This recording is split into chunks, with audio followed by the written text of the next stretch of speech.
However, the terrorist who was driving the van is on the run. Alcanar, if I mispronounced it, I apologize. Alcanar, Spain, the night before. 2 died there. The house blew up. It was filled with explosives. Third point, a second house. There were explosions in Alcanar. So this is the early reporting. I'm sure it will change over time. Obviously, I'm not there, so I'm not, this isn't firsthand, but I've spent the last several hours trying to piece this together, and this is the latest, best information we have. There obviously was an act or several acts of terrorism. ISIS is claiming credit. 13 are dead, as I said. That will increase substantially, 100 injuries so far. And I want to give you a little bit more information. And I haven't heard much of this in the American media either. As reported by the Jerusalem Post, a van plowed in the crowds in the heart of Barcelona.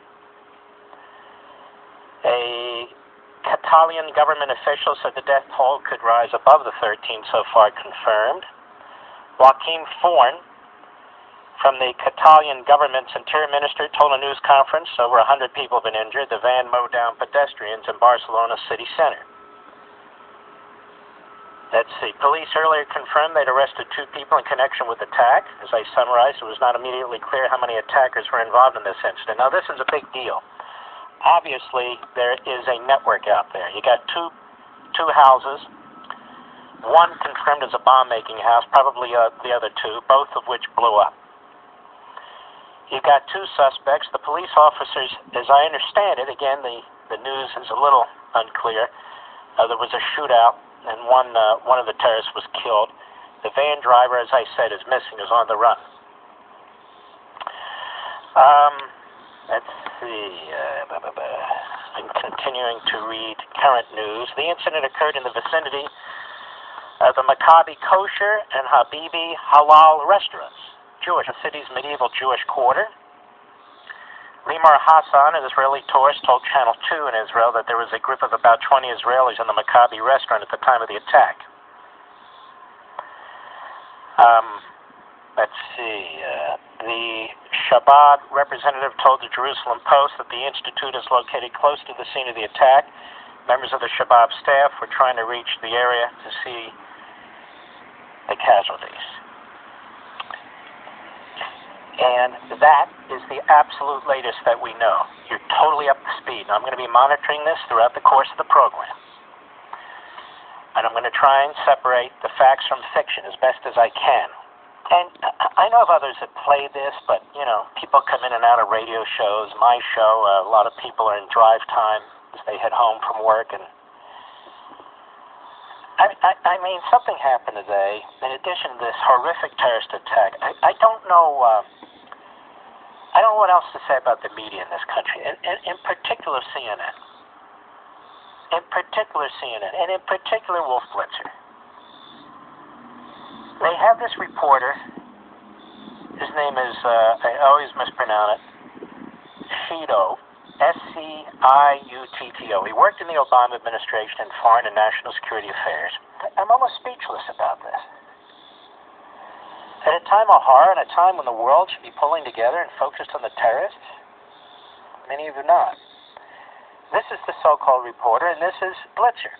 Cuts evidence of any sort to tie the 2 together. None. And of course, this means of terrorists attacking has been going on throughout Europe now for some time. It's also been going on throughout Israel. I'm so appalled that there is a news outlet in this country which has a monopoly presence in our airport system throughout the country that can conduct itself in this fashion.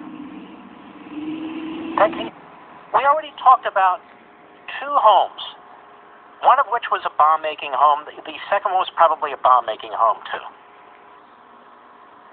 in Spain. In addition to the van, which did all this damage, there's some kind of networking that's taken place here. A news platform, a news outlet, to speak like this, to speculate like this, is so beyond the pale. And because the man who runs CNN is a man by the name of Jeff Zucker, and because he doesn't care about the news, he doesn't care about the facts, his reporters have gone rogue. It took place today in Spain. Didn't occur because of what took place in Charlottesville. This is the sort of thing that takes time, planning.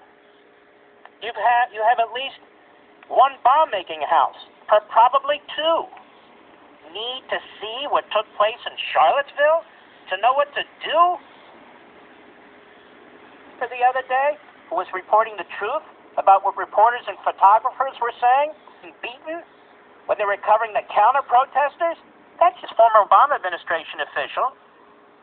And Wolf Blitzer piles on and agrees with it. I mean, this is just so beyond anything that I can remember. Bias in the media, we used to talk about it. This isn't bias in the media. This is far worse than that. The media has gone completely rogue. Completely rogue. And CNN, MSNBC is self-identified as a kook left-wing fringe operation. Got it. But CNN pretends to be a real news operation. It is a propaganda mill. It is a hate mill. It is truly a disgrace.